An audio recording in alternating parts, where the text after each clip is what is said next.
This podcast is made possible by funding from True Patriot Love Foundation. Our hope is really to help military members deploy and stay deployed.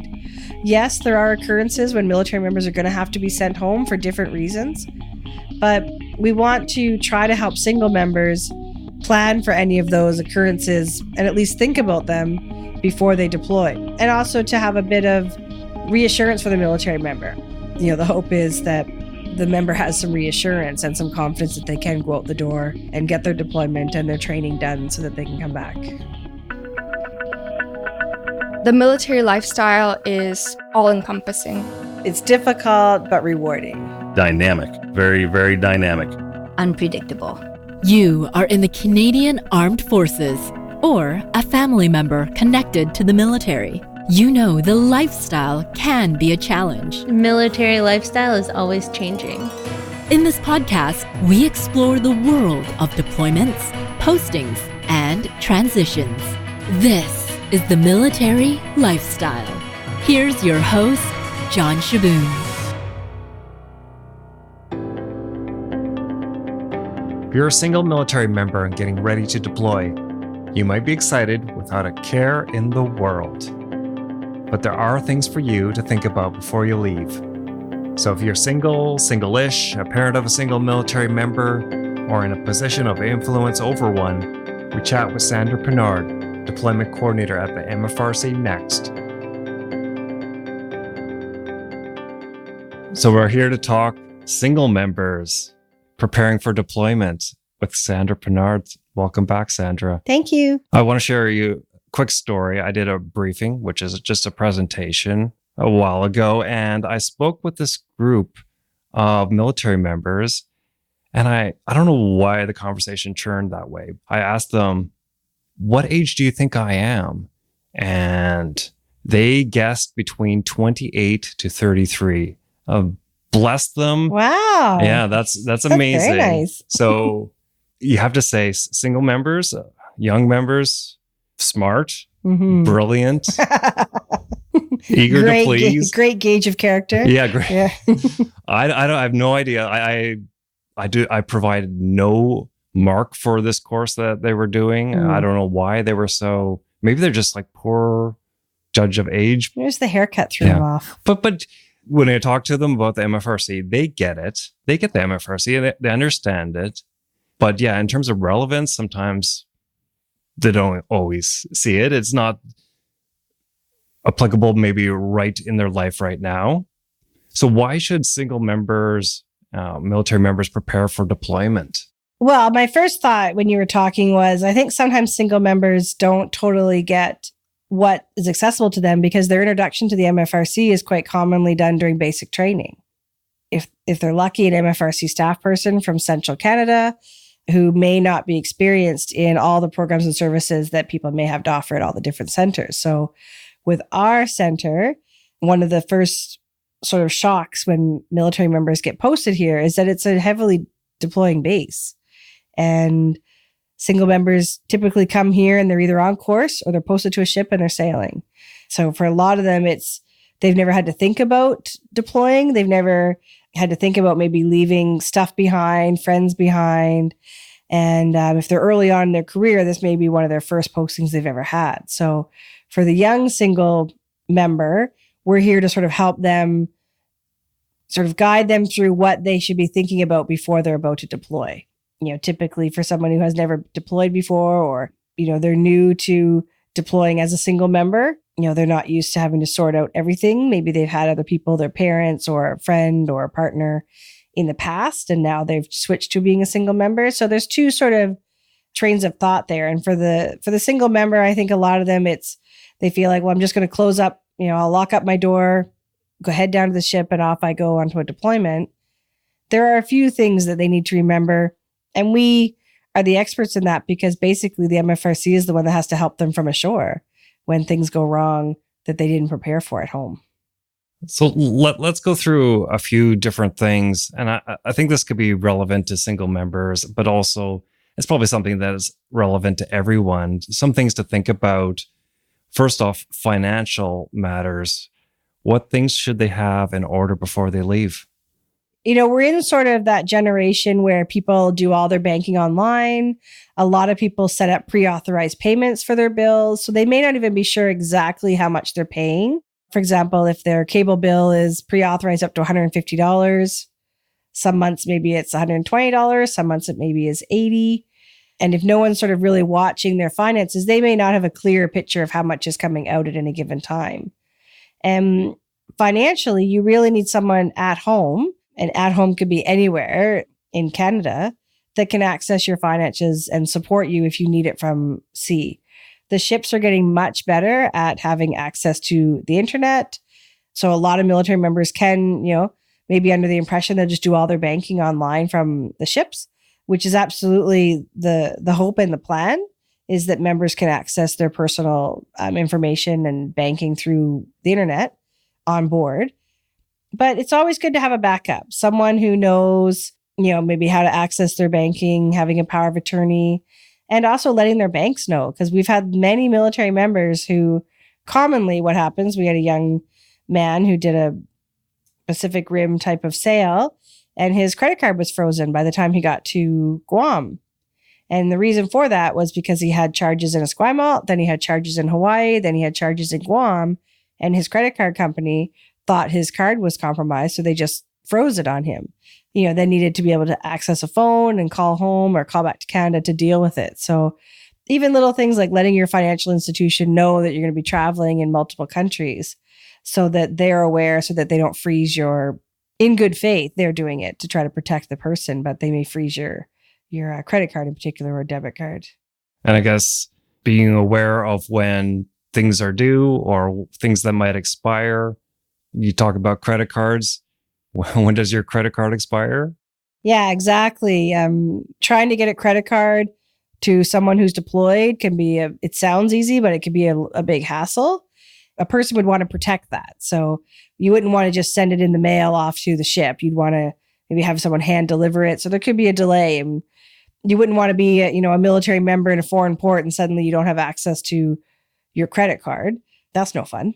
And also, sort of knowing like, when is your car insurance due if you're going to retain your car insurance, or house insurance, or property taxes if you have property. Are you in the midst of selling or acquiring property? You're selling a motorcycle or you're selling a car while you're deployed. Does somebody have the ability to do those sorts of things for you? There's always, military members, particularly single military members, sometimes are worried about leaving financial access to somebody. Who should I leave it to, and who can I trust? And that's always sort of a question I get from single members as well. Who do I trust? And hopefully they'd be able to find somebody that they could trust enough to check in on their Shaw bill or their TELUS bill or their mortgage or rent, making sure that their landlord knows they're going away, things like that. Yeah, definitely. There's advantages just to having somebody check in on if they have their own place, making sure everything's okay.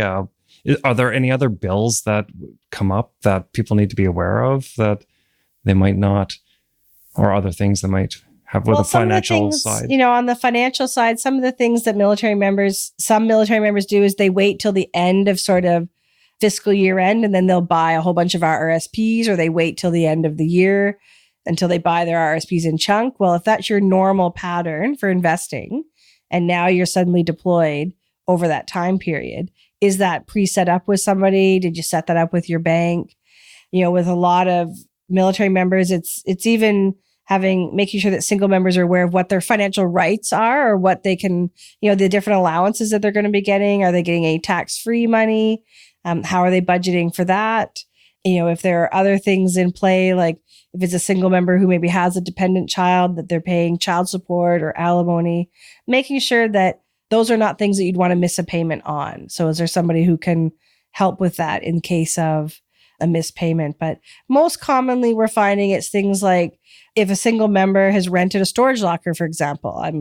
I'm single, I'm renting an apartment, I'm just going to get rid of my apartment and just put my stuff in storage while I'm deployed because it's more feasible for me. Sometimes what they'll do is they're being told they're deploying for 4 months, so they'll only pay 4 months rent on a storage locker. And then the trip gets extended.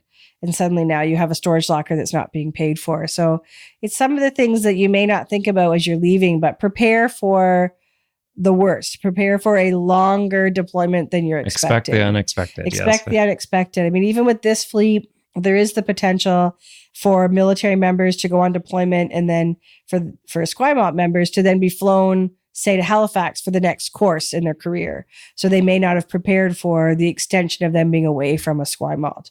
And those are some of the things that sometimes they get tripped up with financially. What about income tax? What do people... You still have to do your taxes? Is that how it works? Depends on the type of deployment. So yes, you still have to do your income tax. Depending on the type of deployment, some are eligible to get a letter from usually their orderly room. And if they're on a ship, it'd be their ship's office. And that letter is drafted to allow people to defer their income tax filing until they get home from a major deployment. Also, they want to keep in mind if they are getting sort of a tax-free income, that they'll want to make sure that they don't sort of spend that money until their deployment is over, because if their deployment ends, they get sent home for a medical reason or for lots of different reasons. If you're fortunate enough to be on one of those deployments that you're getting sort of tax-free income just deposited into your account, and then suddenly you don't finish the deployment, there is the potential that some of that money may need to be sent back to D&D. So with your income taxes, you want to make sure that you either are aware, have somebody who can file for you. Lots of people file them online, or that you get permission to sort of defer them. It's usually not a problem. And I'm not a financial expert, but it's usually not a problem if the government owes you money. They don't mind when you sort of file. Yeah. It's when you owe money that you can incur interest, and the government would like Give their us money. Our money right Absolutely. now. Yes. And that's where sometimes it can run into trouble. And if you have complicated, income tax filings where you have investments, and if you have a child or different beneficiaries, maybe you're looking after an elderly parent and you'd be entitled to some disability write-offs, then you do want to sort of seek out some financial help above and beyond sort of the internet. What legal things should people have in place? Absolutely, everybody needs to have a will. So for single members, a lot of the time, the D&D will is absolutely enough. Simple finances, everything, in case of death is going to mom or dad or one person in particular. So military wills are okay for that.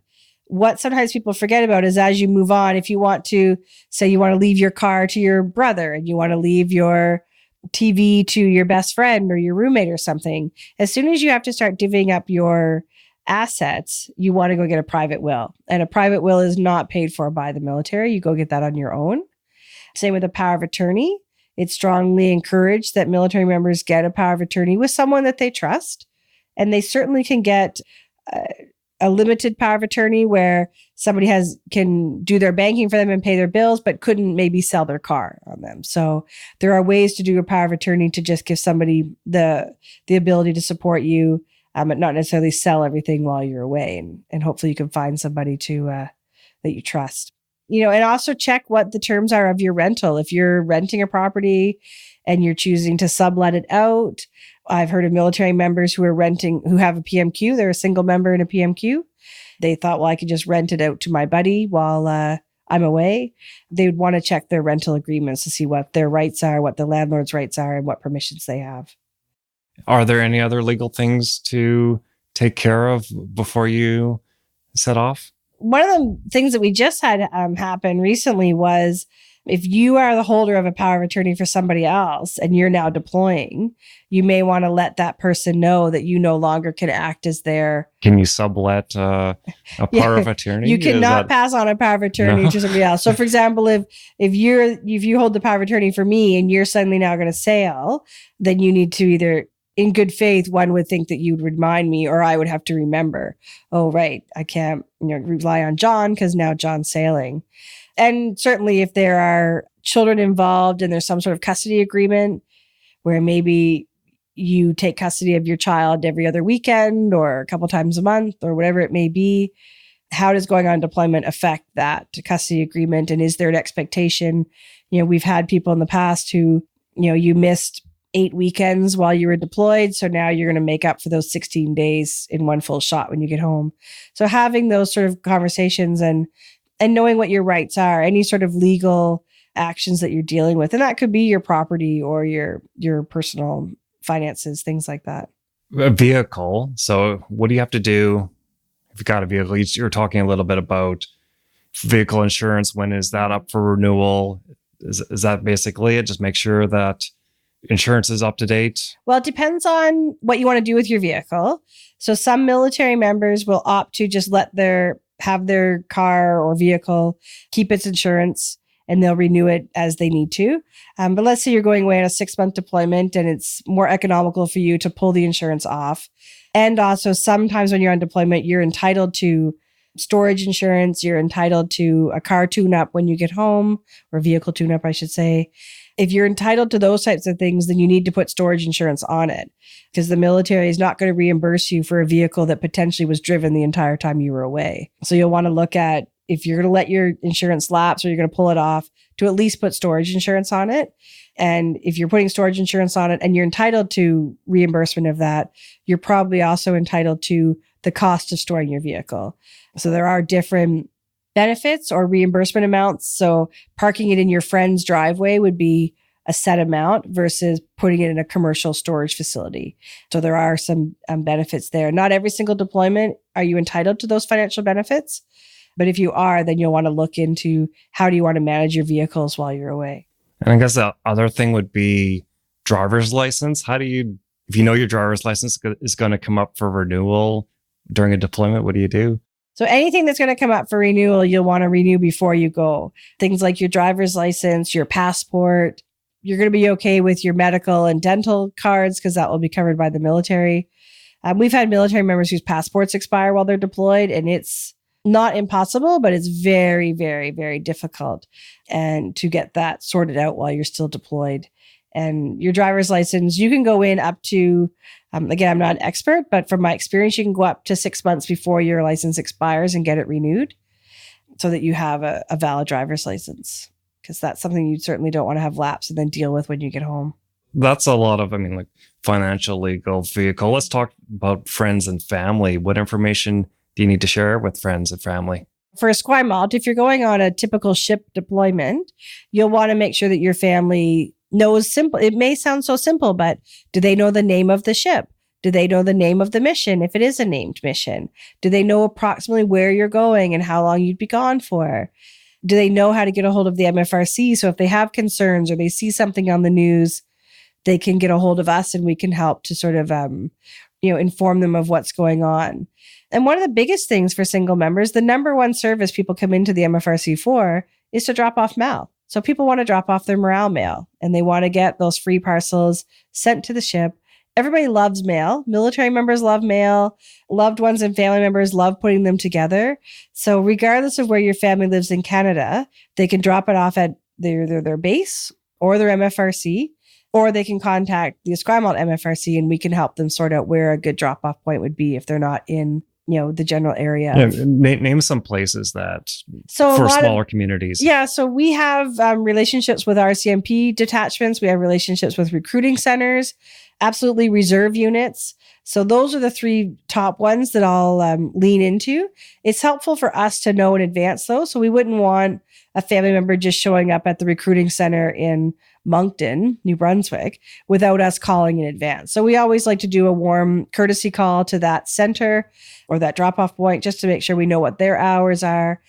And also a lot of these places may only receive 1 or 2 parcels a year. So they may not be fully up on customs forms, how to fill them out, what the requirements are, and the longevity of how long it takes to get a parcel to Esquimalt. So we like to sort of give those smaller sort of outreach areas a little bit of a heads up if we're going to have someone coming in the door. So what would you recommend in terms of communication and dealing with friends and family?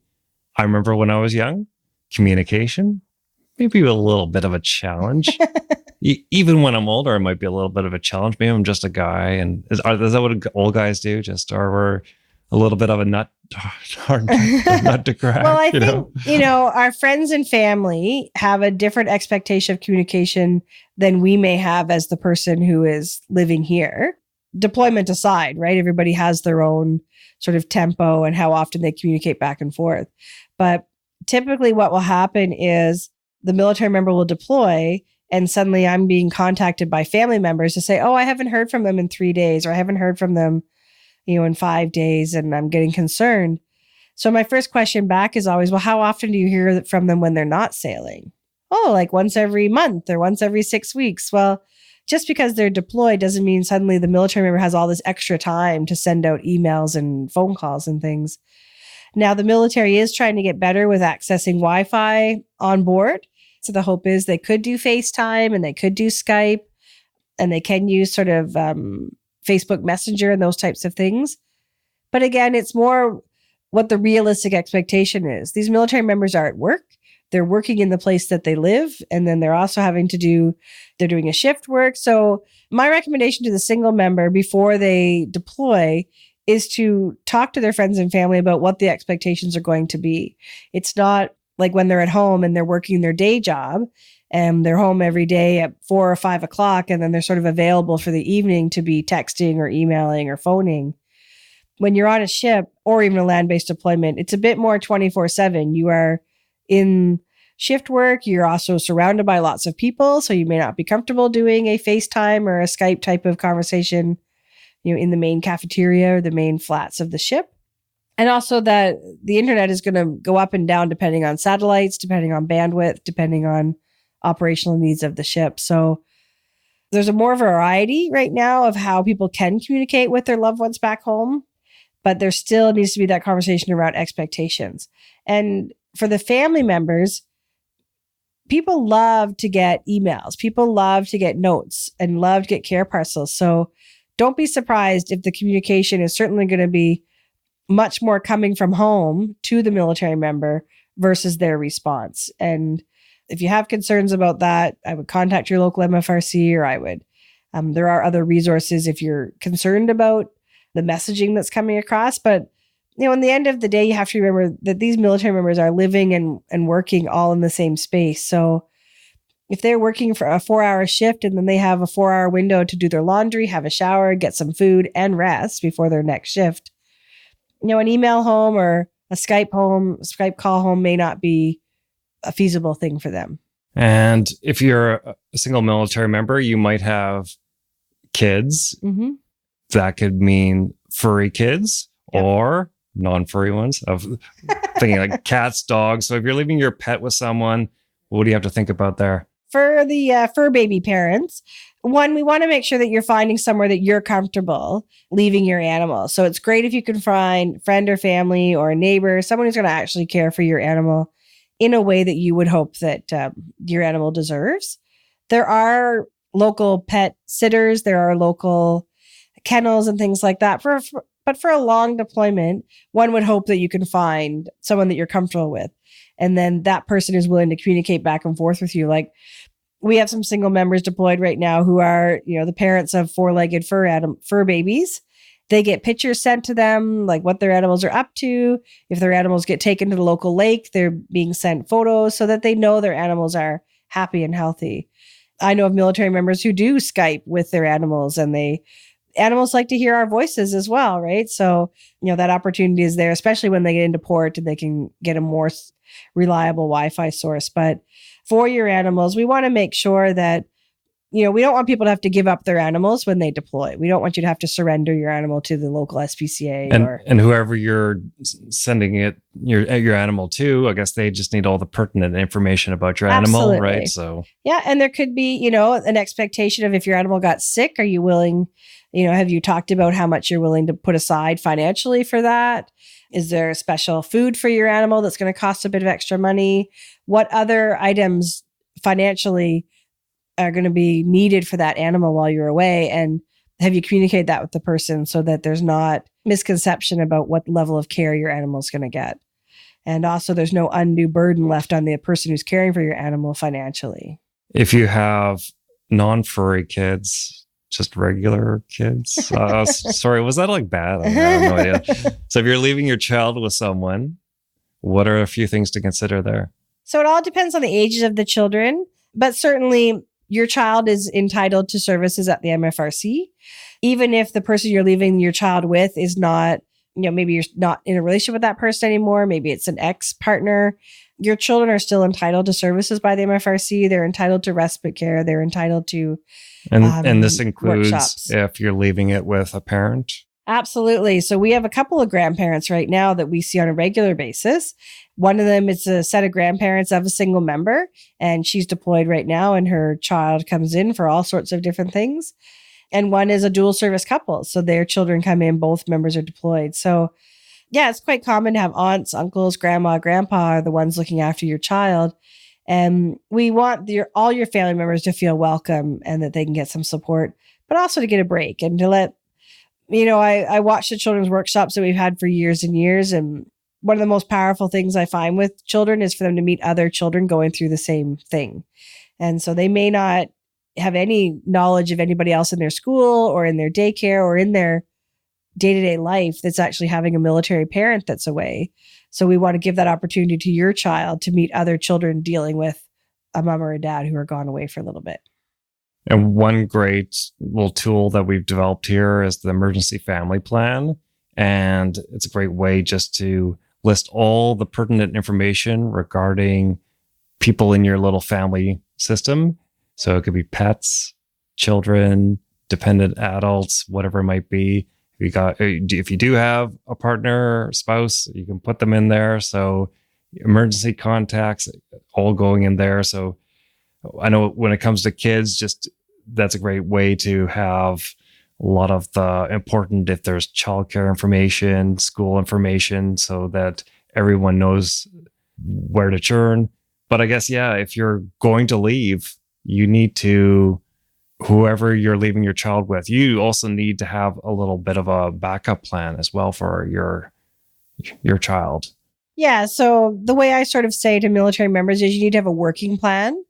It's great to put down all these people who maybe live back east, but how realistic is that grandma could fly in a moment's notice to support your child or the caregiver of your child, or take over the caregiving of your child if the plan sort of starts to erode a little bit.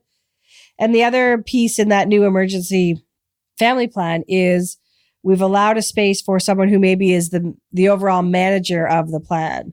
So I may not be the person doing the one-on-one care with the child or with an animal.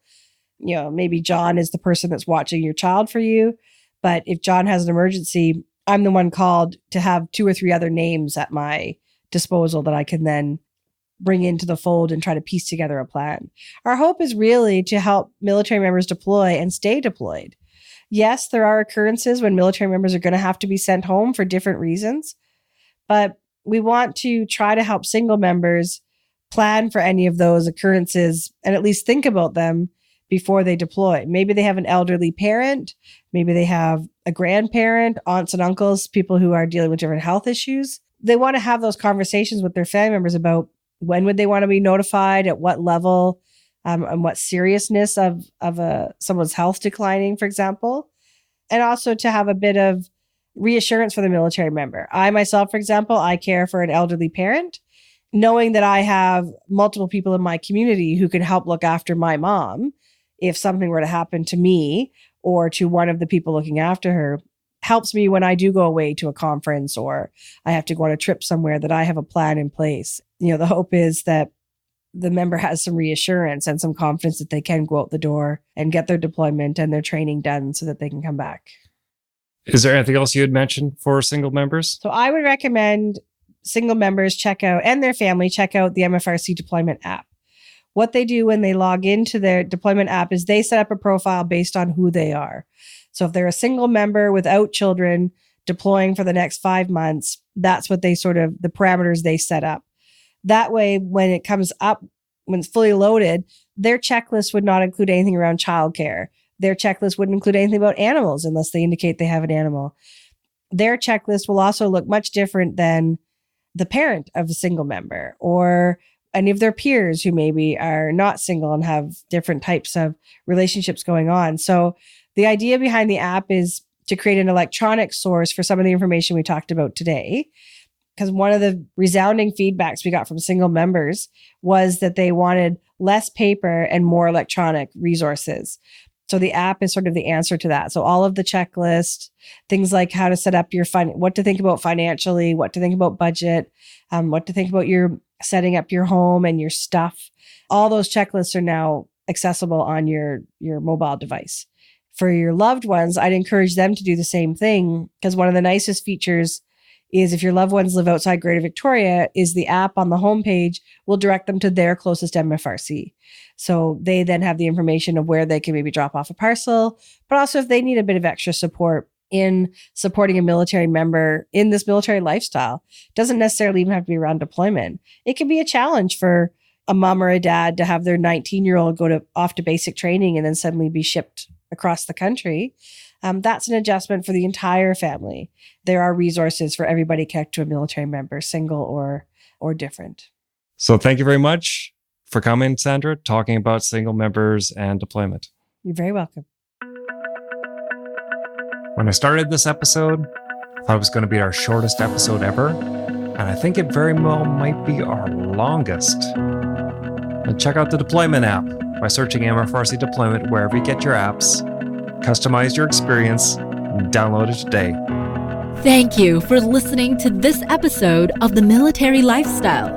To learn more about this episode and to check out our other resources like the deployment app, go to esquimaltmfrc.com. A special thanks to True Patriot Love Foundation for funding Season 1 of this podcast, and to Organized Sound Productions for bringing our idea to life. Please share this podcast with your military family or with someone living the lifestyle. Subscribe to The Military Lifestyle on your favorite podcast app. Your support is greatly appreciated. Thank you for listening.